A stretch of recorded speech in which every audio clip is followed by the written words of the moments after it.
இப்ப எங்க வீட்டுல என் மகளுக்கு கல்யாணம் நடக்குது. அதை நான் ஊருக்குள்ள எல்லாருக்கும் பத்திரிகையை வச்சு இன்வைட் பண்ணி ஒரு 1000 பேர் வந்து கலந்துகிட்டு மணமக்களை வாழ்த்திட்டு சாப்பிட்டு போறாங்க. அதை நாங்க வீடியோ கவரேஜ் பண்ணி என்னுடைய இந்த யூடியூப் சேனல் அப்லோட் பண்ணி சப்ஸ்கிரைபர்ஸ் எல்லாருமே என்னுடைய கல்யாண பொண்ணுடைய வீடியோ பாருங்க, அவங்கள வாழ்த்துங்கன்னு நான் சொன்னா அது தப்பே கிடையாது. ஆனா இதே வீடியோவை என்னுடைய இந்த யூடியூப் சேனல்ல நான் அப்லோட் பண்ணி இந்த வீடியோவை பாருங்க, என்னுடைய யூடியூப் சேனலுக்கு சப்ஸ்கிரைப் பண்ணுங்க, பக்கத்துல பெல் ஐகானை கிளிக் பண்ணுங்க, என்னுடைய சேனல்ல ஜாயின் பண்ணுங்க, ஒவ்வொரு கேட்டகரிக்கு இவ்வளவு ரூபாய் பணம் கட்டுங்கன்னு நான் சொன்னேன்னா அதுதான் தப்பு. அது மார்க்கெட்டிங் ஸ்ட்ராட்டஜி. அதை தான் இந்த ஜனநாயகம் பண்ற டீம் பண்ணிருக்காங்க. இவங்க ஒரு கிரவுண்ட் வாங்கி அதுல ஒரு மாநாடு நடத்தி அந்த மாநாட்டுக்கு வர மக்களை இவங்க ஷூட் பண்ணி சினிமாக்கு யூஸ் பண்ணிக்கிட்டாலே அதுவே ஒரு மார்க்கெட்டிங் யுக்தி தான்.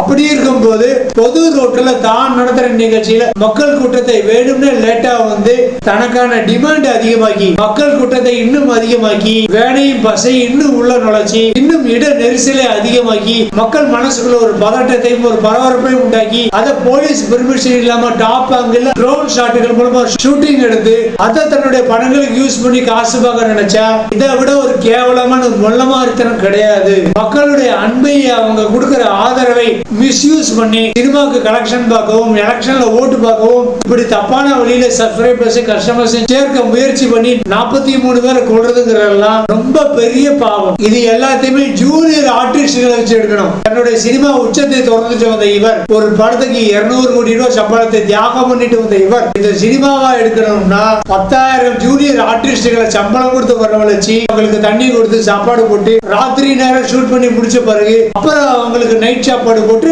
தங்களோட ஷூட்டிங் வாகனங்களே அவங்கள பத்திரமா வீட்டுக்கு அனுப்பணும். இது எல்லாத்தையுமே அவங்க கை காசு போட்டு செய்யணும். இதுதான் சரியான முறை. அப்ப இவங்க பண்ணுனது ஜனநாயக படுகொலை.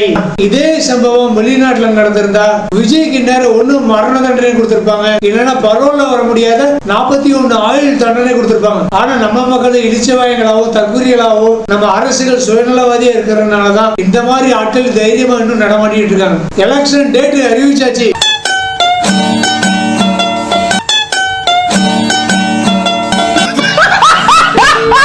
ஆனாலும் அண்ணா தைரியமா அட்லி விட்டு பேபி ஷவர் ப்ரோக்ராம் வரைக்கும் போய் அட்டெண்ட் பண்றாருன்னா அதுக்கு என்ன காரணம்? இந்த இழிச்சவாய தற்கொலை மக்கள் எப்படி நமக்கு தான் ஓட்டு போடுவாங்க. அதனால தேர்தல் பிரச்சாரம் அது இதுன்னு வெயிலே அலைய வேண்டாம், நம்ம பனையூர் வீட்லயே உட்காந்து பிரச்சாரம் பண்ணுவோம். பார்க்கணுங்கிறவங்க நேர பனையூருக்கு வந்து நம்ம பிரச்சாரத்தை பார்க்கட்டும்னு அண்ணா தான் ரொம்ப ஜாலியா இருக்காரு. நான் தான் வெட்டியா சும்மா கரடி மாதிரி கத்திக்கிட்டே இருக்கேன், செவுடங்காத்துல சங்கூதிக்கிட்டே இருக்கேன்.